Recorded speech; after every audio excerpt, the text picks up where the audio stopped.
Je crois qu'au-delà des clivages politiques, au-delà de certains dérapages verbaux qui étaient plus assimilés à de la provocation, eh bien, c'est un homme qui aura marqué le territoire régional, surtout sa ville et son agglomération, qui aura su certainement faire rentrer Montpellier dans l'ère du XXIe siècle.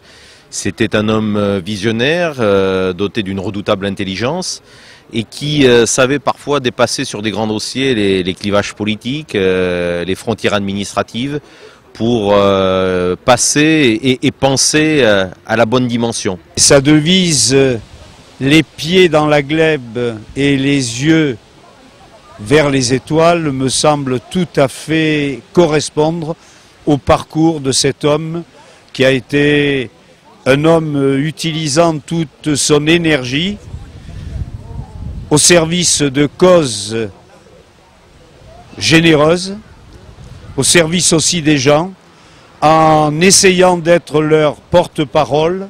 Georges Frêche et moi, c'est 22 ans de complicité dans toutes les péripéties d'une vie politique et une vie affective aussi très, très bien remplie. C'était une complicité de tous les instants. C'est un grand vide, beaucoup de tristesse, une pensée affectueuse pour son épouse Claudine et ses enfants, qui doivent être encore plus malheureux que moi. Oui, c'est une page importante de l'histoire de Languedoc-Roussillon qui vient brutalement se tourner. Je pense ce matin à sa femme, je pense à ses filles, qui sont les premières touchées. Pour ma part, évidemment, un grand vide, un grand manque, du chagrin. Et un homme qui restera, je crois, dans nos mémoires et dans ses réalisations. J'écoutais beaucoup de réactions ce matin, beaucoup de personnes disaient mais qu'est-ce qu'on va faire maintenant, comment il va être remplacé, qu'est-ce qui va nous arriver. Et c'était vraiment la personne qui tenait symboliquement et politiquement cette région à bout de bras. Il avait dit partout qu'il voudrait mourir debout. Malheureusement, il nous a joué ce tour. Et c'est avec beaucoup de peine qu'on envisage la suite. Sachant que notre devoir, c'est le plus bel hommage qu'on peut lui rendre, c'est de continuer la politique sur laquelle on s'est engagé ensemble il y a bientôt 7 ans. C'est un choc, ça m'a réellement coupé les jambes. Je crois qu'aujourd'hui encore, on ne le réalise pas trop. J'ai beaucoup de tristesse et puis oui, je crois que je ne réalise pas encore qu'il ait disparu, qu'il soit parti. Alors c'est vrai que j'étais étudiante à Montpellier, donc j'ai eu la joie de connaître Georges Frêche il y a déjà plus de 15 ans. Donc j'ai déjà travaillé ici sur Montpellier, donc il avait façonné cette ville en tant qu'étudiante et j'ai eu donc, pour moi c'était quelqu'un qui faisait beaucoup pour les jeunes, qui croyait en la jeunesse de Montpellier, qui croyait à la jeunesse du Languedoc. Donc aujourd'hui j'ai un grand sentiment de vide et je pense qu'on est tous un peu orphelins aujourd'hui.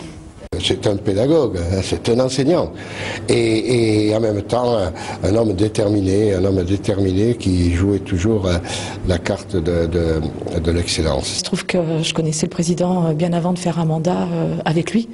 J'ai appris à connaître l'homme, l'aimer et c'est vrai que quand il faisait confiance par contre il était très proche et pour ma part de l'ancien mandat et avec le nouveau, je dirais qu'il nous a permis de grandir.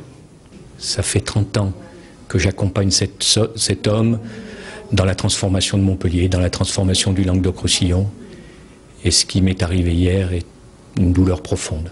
Pour un haut fonctionnaire d'une collectivité locale, vivre ce que j'ai vécu auprès de lui, c'est exceptionnel.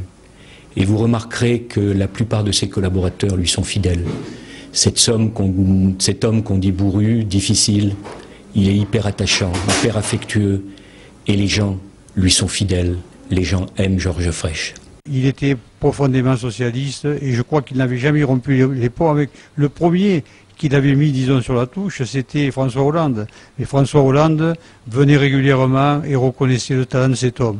Ce qu'on peut reprocher à Frêche, c'est la forme qui était décapante et qui ne plaisait pas à tout le monde, mais sur le fond, il était vraiment extraordinaire. C'est un très grand monsieur et c'est pas la ville qui est en deuil, je crois que c'est le monde politique. Et je crois que des personnages comme Georges Frêche, il n'y en aura plus. Et c'est dommage. C'est quelqu'un qui avait des ambitions, qui avait des projets, qui était capable de ne pas être aimé ou de ne pas se faire aimer pour arriver à son projet, alors qu'en fait, quand on le connaissait vraiment, c'était un grand affectueux. Donc, vraiment, un personnage extraordinaire.